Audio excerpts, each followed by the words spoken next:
Bring him on in. Yeah. I will leave you with this. I have had a man crush on this guy since his rookie year in Milwaukee. I love it. I think you are going to love Ersan Ilyasova, Thunder fans. Davis out. All right. See you guys. All right. Ersan, Brian, good to see you, man. Hi, Ersan. How are you? Leslie McCaslin. Nice to meet you. This is Michael Cage.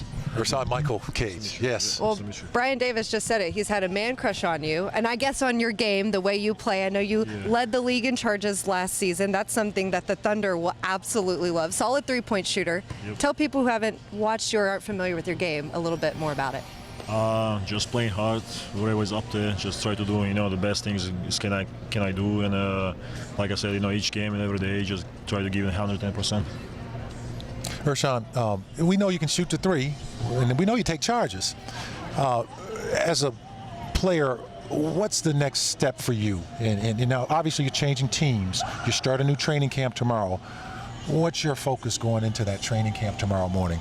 My focus just, is as quick as I can, just be, became a part of the team. Obviously, new coach, new teammates, and it's all about the transition, And so far I was here like for 2 weeks, and the organization is great. People who work for it just try to help you as much as they can. And so far I'm just like, the positive and looking forward to it. And I think we have a really good, team, and obviously the fans we have here. Obviously, we play with them, but if we play in front of them, they're really passionate about. And hopefully, going to the season, gonna see them here a lot. And those factors is really, huge. Obviously, when you play at home, when you feel the crowd, up there and just kind of support you all the way the game, and it's always give you extra positive energy. Is that something that when you've played against the Thunder and all of a sudden you get to play with them, that you think, oh yes, that crowd's on my side now? Yeah, definitely. Like, when you play against, 5 guys, you feel like you play against 6 guys. And those guys, it's just cheer for them whole game long. And in my mind, I don't remember what year it was when I was with Milwaukee Bucks and we play against Thunders, at home here. And obviously the fans just standing until the first bucket, and we couldn't score for the next 3 minutes, and they were just standing, That's how they want it. Yeah, it was one of those things I always remember. Okay. Now, you're coming to a new team. We talked about that.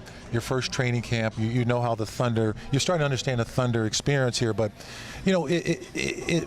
every player has something that motivated them, someone that inspired them, someone you looked, that looked after you. Well, was that person?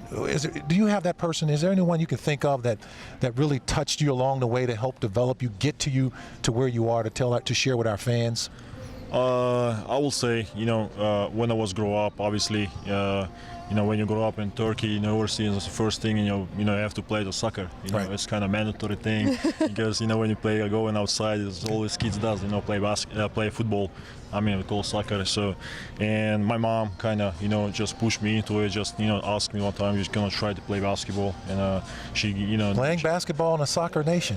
Yeah, it was a little bit tough, because everybody more focused, on the soccer. And obviously, when you play outside, we don't have, hoop outside. It's more, they put the goals, with the 2, things on top, and put the goalkeeper and play soccer. But, she kind of, gave me the basketball in my hands first. I try out and I love it, and I love it. And since then, I started playing professional when I was 14 years old. I think the basketball teach me a lot. It's more like a life lesson.